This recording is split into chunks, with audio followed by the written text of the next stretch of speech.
welcome to the Banyan Books podcast. I'm your host, Ross McKeechee, and I'm honored today that we're being joined by Dr. Ervin Laszlo. Before we get to his formal introduction, a couple of brief Banyan announcements. Although we have people joining us from all over the world for these events, the physical location of Banyan Books and Sound is on the traditional and unceded territories of the Coast Salish peoples, including the Musqueam, Squamish, and Tsleil-Waututh nations. Banyan Books and Sound is in its 50th anniversary this year, 50 years as Canada's spiritual and healing resource. Since 1970, we've been local and independent. Please, everybody, support your local independent bookstores.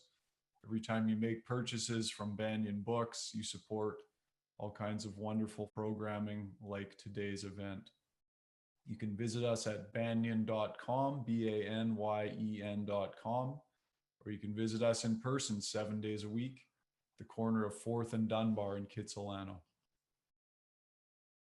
Our honored guest today is Dr. Ervin Laszlo, who was nominated twice for the Nobel Peace Prize. He is the recipient of the Luxembourg Peace Prize, the International Mandir of Peace Prize in Assisi, and the Goi Peace Award of Japan. He was identified by an international jury convened by Om magazine as the 28th among the world's 100 most inspiring people. He's the editor of the prestigious periodical World Futures, the Journal of New Paradigm Research, founder president of the international think tank, the Club of Budapest, founder president of the Laszlo Institute of New Paradigm Research, and chairperson of the Wisdom Council of the new internet platform, People Together. Laszlo is a holder of the highest degree of the Sorbonne, as well as numerous honorary PhDs. He's the author of over 100 books, translated into 24 languages, along with nearly 400 studies and articles. Today, Dr. Ervin Laszlo is with Banyan Books in conversation about his latest book, The Wisdom Principles, a handbook for timeless truths and timely wisdom. In this book, Laszlo bridges the chasm between our understanding of science and the truths of spirituality, bringing an essential and timely message of wisdom to the world. He offers readers principles of empowerment that will guide the choices they make for years to come and will allow them to move confidently toward a better future. Stanislav Grof says this about the wisdom principles. With extraordinary intellectual clarity, Laszlo provides a vision that links the best of modern science to the wisdom of the great spiritual traditions. To learn more about our guest, you can visit his website, ervinlaszlobooks.com. Dr. Laszlo, welcome and thank you so much for joining us today. Ross, thank you for this wonderful introduction. All we need to do now is just to read the whole book, but you're told what is essential about it. I'm very grateful to you. What was your hope? I mean, it seems like this is almost an accumulation of your whole life's work, and it's beautifully put together in this book. What was your hope in writing this book on the impact that it might have? Well, I must give credit to my kind publishers and Martin's Books and Macmillan's, because they said I've been writing so many things so many books in the past few years, and there are many nuggets of wisdom in them here and there. Why don't I pull them together? So I don't usually like to go back and read my own books. I think once I've written them, they're out in the public domain, and it's for other people to look at. I'm glad to engage in conversation about it, but I'm not really studying my own writing. But this had to be a different, because the idea was I should go look at my own writings of the past few years and see what I would consider elements of wisdom or nuggets of wisdom in it. So I went back and I did that. I kind of milked my books and articles of these past several years, and I put them together. And there are two categories. One of them, it just turned out like this. One of them turned out to be the timeless wisdom, wisdom that is good for all times and all places.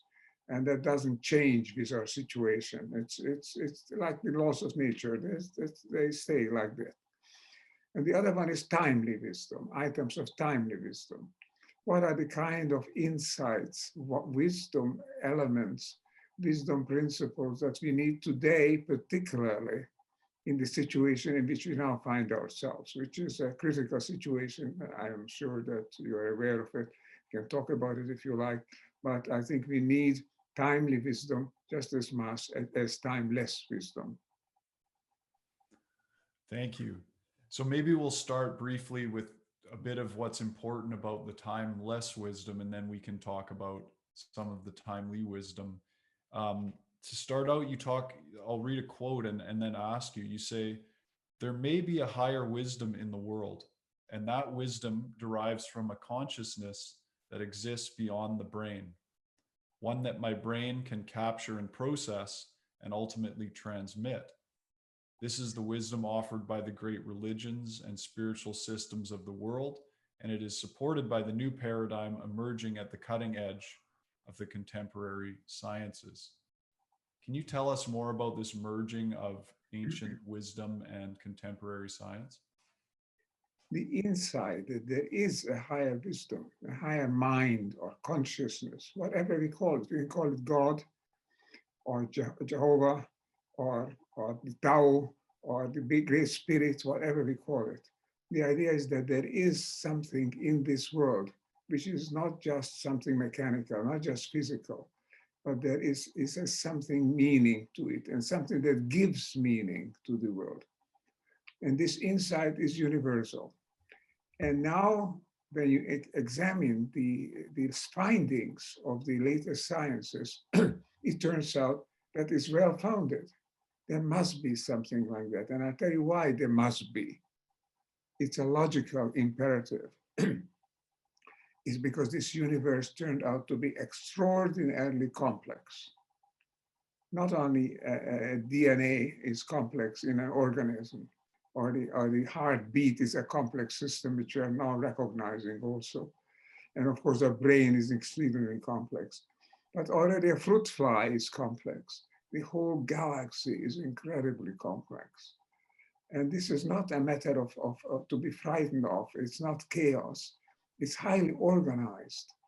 The word that is used in science, which is also very much used by Einstein, says that the most remarkable thing about this universe is, and this word is coherent. The universe is coherent. There is coherence in us. There is coherence in the world. And this coherence is not the result of chance. What we have found, and looking back at the findings of the sciences, that since the beginning of this universe, because now we recognize in the cosmology, new cosmology, that this universe is not eternal. It was born at a given point, probably in the wake of the Big Bang, 13.8 billion years ago. And it won't last forever. It'll end in some way, either the big crush or a big freeze. We don't know which of these scenarios will play out. But it's a finite process, enormously complex, enormously long. We are still in the early phases of it in the universe, in our universe, but it's not eternal, it's not infinite either. So how could this universe be the way it is? It could not be just as the mainstream science used to say up to even 20 years ago, just by a series of random interactions. That was the main dogma in science. Things just happen, one thing after another, and things turn out like this. It couldn't have turned out, not in 13.8 billion years ago. We need infinite time for it to turn out like this. You know, they say if you have a set of a blind monkey playing around with the keys of a typewriter, if you give him infinite time, he'll come up with the collected works of Shakespeare. But you need infinite time. Now, if you had a finite time, it won't work. So something must be biasing, so to speak, influencing, acting on these random processes. And that's something we can conceive of as a cosmic consciousness, as a higher mind, a great spirit, or give it any one of the names of a supreme intelligence that is given in the sciences. There is something there. And that something is at a deeper level, at a level what in quantum physics now we recognize as the implicate order, as the deepest order, which influences, which plays out on the explicate order which we see. But that order that we see is not the full reality. Behind it is the reality. And that reality is more like a cosmic mind than a cosmic rock. That was also a saying by a famous astronomer, James Jones. So here we are, at spiritual insight being reconfirmed by science. It's remarkable that what is a deep insight, it can come from here or it come from there, but the insight remains the same. Thank you. So obviously people need to read the book to really get the full picture of the basis for the understanding. So I encourage everyone to pick up this book, The Wisdom Principles. It's truly a book that I feel everybody should have on their bookshelf, especially in these times. So moving on to timely wisdom. You talk about the paramount wisdom principle, and all of part 2 on timely wisdom is guided by what you call the paramount wisdom principle, which is applied to all the major aspects of human life: health, business, politics, lifestyle. Can you tell us about what this paramount wisdom principle is and why it's so vital for our survival and thriving on this planet? Well, this too is based on a timeless wisdom. The timeless wisdom is, to hook it on to what I've said just before about the universe, that this is not a random universe. What emerges in this universe is coherent and complex, coherent, complex systems. Already an atom is a complex and coherent system. It's not a chance agglomeration of electrons and neutrons and positrons. It's already a system. So are molecules, even more so than crystals and cells and multicellular organisms and entire ecologies. These are complex systems that emerge, which are coherent within themselves and coherent with the world around them. So this recognition constitutes a very timely wisdom, a paramount principle, because if what is ultimately the case, that we are complex systems coherent with the world, or try to be coherent, when we are healthy, we are coherent, and when the world is healthy, then it's coherent with us. But if this is true, then we should interact with the system around us, not as with a mechanism, a blind, impersonal mechanism, but with almost a living, evolving entity. Basically, the planet is not fundamentally different from any living organism on the planet. And the planet is part of the universe. We are part of the planet. So the wisdom principle that we have to keep in mind is that we are not dealing with an impersonal mechanism. We are dealing with a living entity of which we are a part. This is both comforting and it's also a responsibility, because if we act inconsistently with this evolving quasi-living entity, which is this biosphere, the web of life, if we act consistently with it, if we go with the force, then we are healthy and then we are whole. If we disregard it, go off in other tangents, as unfortunately humanity has been doing now for 50, 100 years at least, then we are suffering breakdowns and all kinds of decaying and disaggregating problems, because the world itself is a whole complex, coherent system. We can deal with it as with an organism. We have to take care of it. We are the caretakers of the system because we are conscious entity. So this is our responsibility, but it's also a chance. And this calls for timely wisdom, recognition, I say re with a hyphen, recognition of an ancient insight, that we are one with the higher entity in this universe. We are one, in this case, with the web of life, with the all of life on this planet. And if we act as one, we go with it, then we ourselves are healthy and doing well. So in everything we do, in politics, in economics, in our daily life, in lifestyles, in our personal relationships, keep in mind, we are whole. The world around us, when it's healthy, it's whole. We have to relate to it coherently, not haphazardly, and not just uh, just validating a false part and discussing this joining from the rest, disorienting from us from the rest.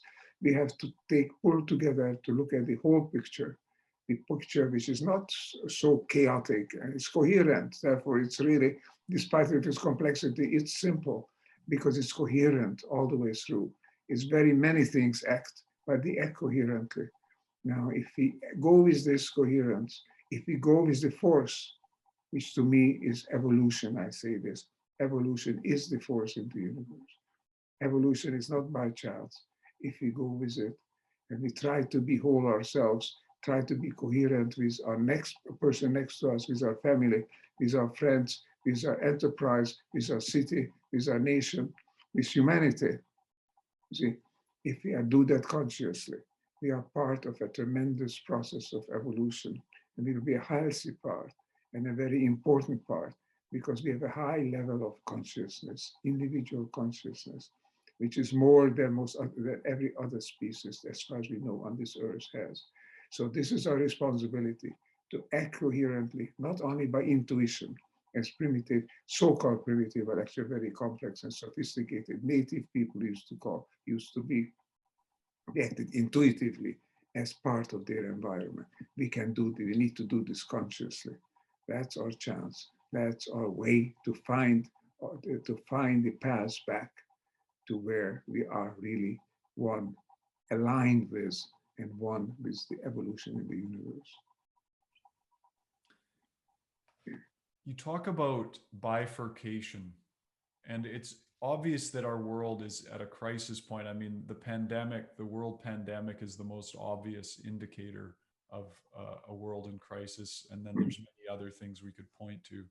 I'm wondering if you can fill us in on this principle of bifurcation and also what the opportunity is that's being presented by the COVID-19 pandemic on the planet.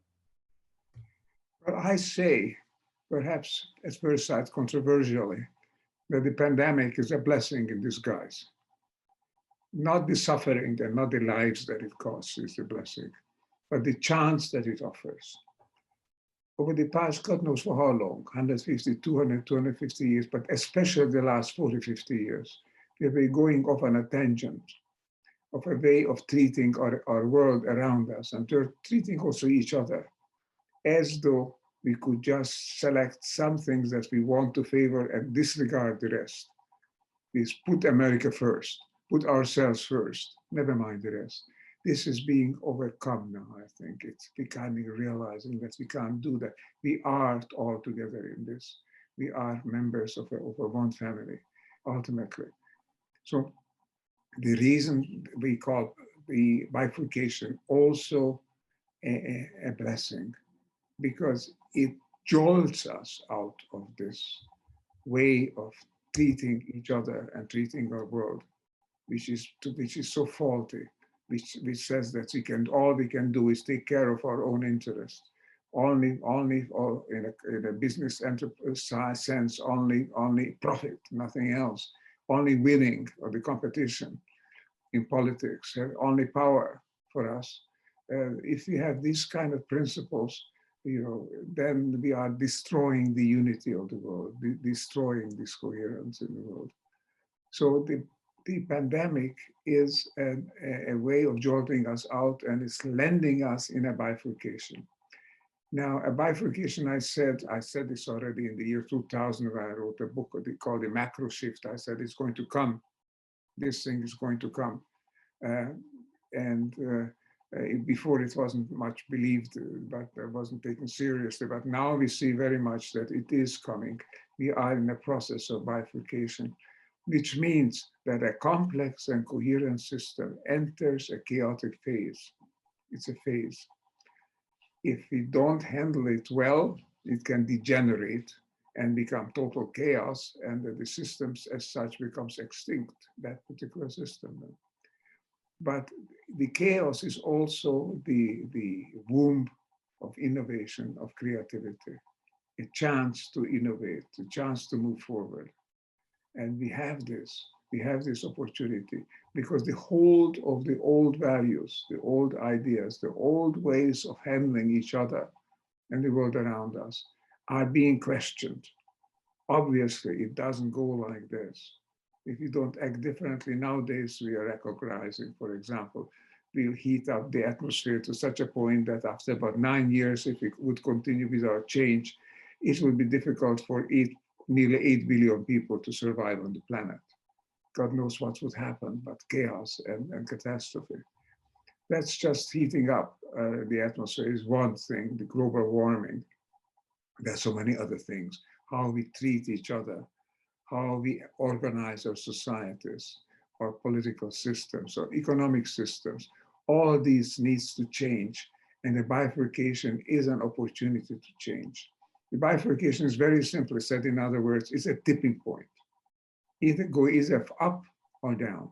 You can't stay the way you have been. That's one thing is forbidden in the bifurcation. But we can go up.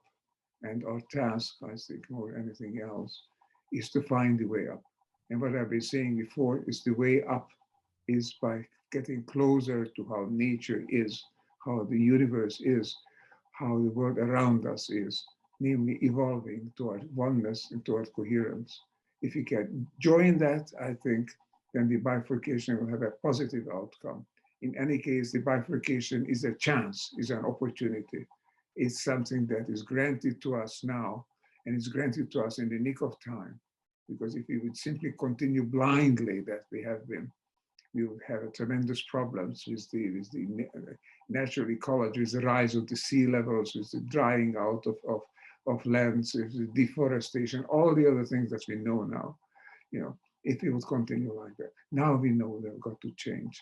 And I hope that this message be the change you want to see in the world, as Gandhi said. If that message, I hope, penetrates into this world, that's the real wisdom. I think the timely wisdom that we need today. You say the problem is not our inability to predict the future, it is our unwillingness to join together to create the future. Remember, the future cannot be predicted, but it can be created. How do we actually get not just leaders in government and business, but everyday people to buy in with a shared vision for the future? How do we actually try and facilitate that? Ross, that is the big question. That is the biggest question of our time. How do we get this new idea, this new wisdom that we so badly need? That it's in our hands. We are in a process of bifurcation, a process of transition that we can master. How do we get this so people feel it? It's not enough just intellectuals say, yes, I suppose this could be like that, because the sciences are also telling us something similar about complex systems and so on. We can understand it intellectually. We've got to feel it also. We have got to have that insight, which children have before we educate it out of them. The insight that we are living in a friendly universe, in a universe where all things belong together, where all things move together, and a universe of which we are a part. You see, that is our attitude did not change. I talked about having a new paradigm, in a sense that we have a Newtonian paradigm, a Darwinian paradigm, now we have the quantum paradigm, a new way of thinking. We need that. And that is the chance that we have in front of us. The timely wisdom is that it's there. This paradigm is one of connection. We now know that everything is connected instantly over space and over time, in a very subtle way, of course, but connected and to everything else, and that nothing entirely disappears. All things that have ever happened in the world somehow remain to influence what is happening and will happen in the world, which is a systemic universe. It's a holistic universe. and it's an evolving universe. These are the elements of the timely recognition, but we have got to, as you say, we have got to ingest it. We have got to live it. We have got to be this wisdom. You know, otherwise, we may not make it in time, and then there will be tremendous suffering on this planet. But programs like you are running here, and many others that are emerging over the social networks, over the internet, and even mainstream media is picking it up. These are very important harbingers of a new mentality, of a new paradigm, a new culture that is coming. And we have got to do our best to be that change so that the world around us will resonate with our new identity, our new cultures, and the new world will become a better world, better for us, better for everybody around us. Thank you. On that note, I just want to acknowledge Colin Limworth, who's the founder of Banyan Books. We're running short on time, so a couple of thank yous that he's supported this program. It's a new thing for Banyan relatively, but as you pointed out, this kind of media is very important. So a big thanks to Colin and to Jacob, our event curator and podcast producer, and everyone in the Banyan Books community who supports the store and everything we're doing. And a huge thank you to you, Dr. Laszlo, for joining us. It's really an honor to get a chance to speak to you, and we're grateful that you've been able to take the time to join us. Well, it's great to talk with you. Good to know that there's a bookstore that really disseminates not only sensationalistic items, but something which you can live with, something which you can call wisdom. I'm trying to provide that. Thank you for picking it up. A final question. Are there any words of wisdom you would leave the youth, the young people of today with? Take nature as your guide. It's all the wisdom is there in nature. The way things work in nature, the way they work together. They seem to conflict, they seem to compete sometimes, but within the broader framework of the competition, there is a whole system which is maintained and which flourishes. Thrive, not just survive, but thrive. We can do that. Nature can thrive when it's healthy, when we don't destroy it, when we allow it. Be that thriving world in you. Be nature in you. Nature is in you, just as you are in nature. If young people start feeling that, there will be different people, and they will be the architects of a new world, a better world, where we can all live and thrive. Thank you. Thank you.